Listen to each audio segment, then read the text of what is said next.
Pharma for a bit. Nithya Balasubramaniam, Director, India Healthcare, Stanford Bernstein, is now with us. Nithya, thank you so much for taking out time for us. If you look at some of the pharma names, for last 1 year, except a few names, everything is where it is.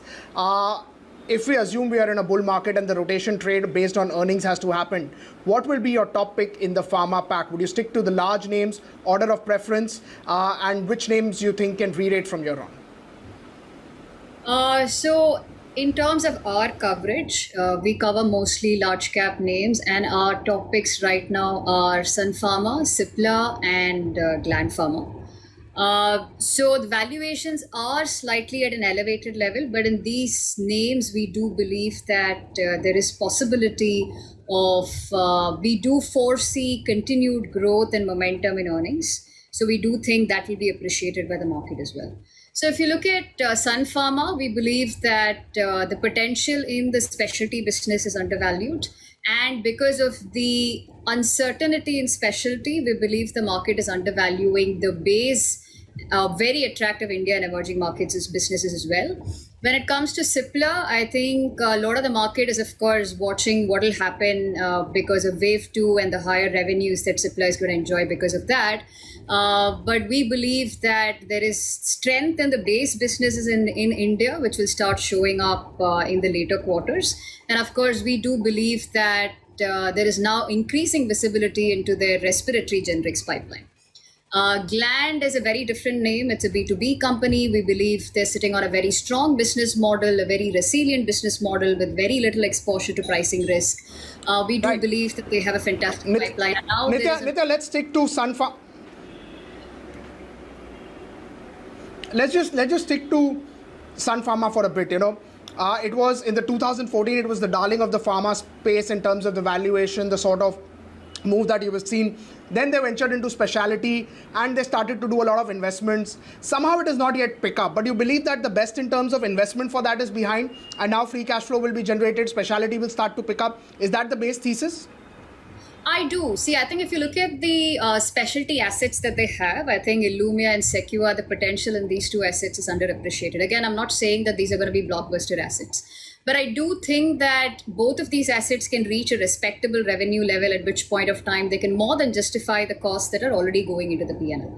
So when it comes to operational costs, I think most of it is in the P&L. You might see a slight increase because of D2C spends for Sequa. But other than that, I think they're broadly at a stable level when it comes to expenses. So any incremental revenue that you see from these assets is only going to give operating leverage and improve margins from here on.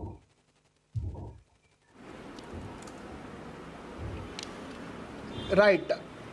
When we talk about the India business, whether you talk about Glenmark, whether you talk about Cipla, whether you talk about Sun Pharma, with COVID, the sort of focus that you're seeing on India branded sales, you think India business is underappreciated? Do you believe that there is an upside from there as well?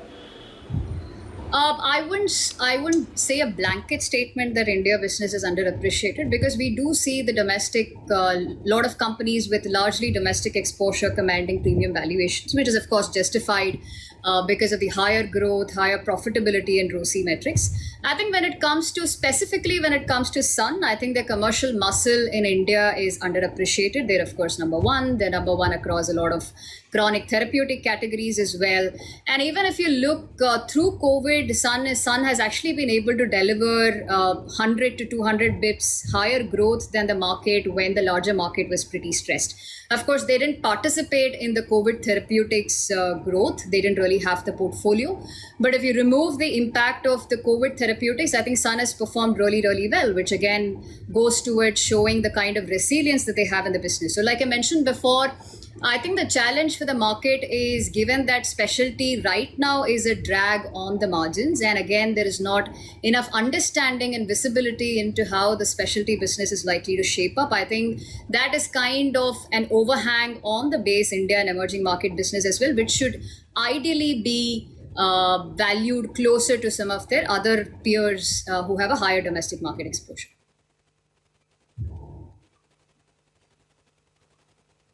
Hi Nithya, good afternoon. This is Cheryl also joining in the conversation. We've spoken at length on Sun Pharma, but how does this year look for Sun Pharma? Do you think that they will be able to repeat the performance of last year? See, I think in terms of costs and expenses, a large portion of the sales and marketing expenses that they were able to save because of COVID last year are likely to come back. I think that's going to be a trend that you're likely to observe, not just in Sun, but pretty much every other company exposed to India markets as well.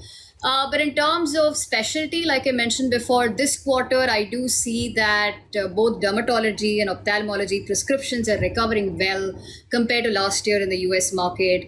And again, typically the first quarter of the calendar year is usually subdued for branded products. So again, Q2 in comparison to, I'm talking calendar year, Q2 in comparison to Q1 will actually look better.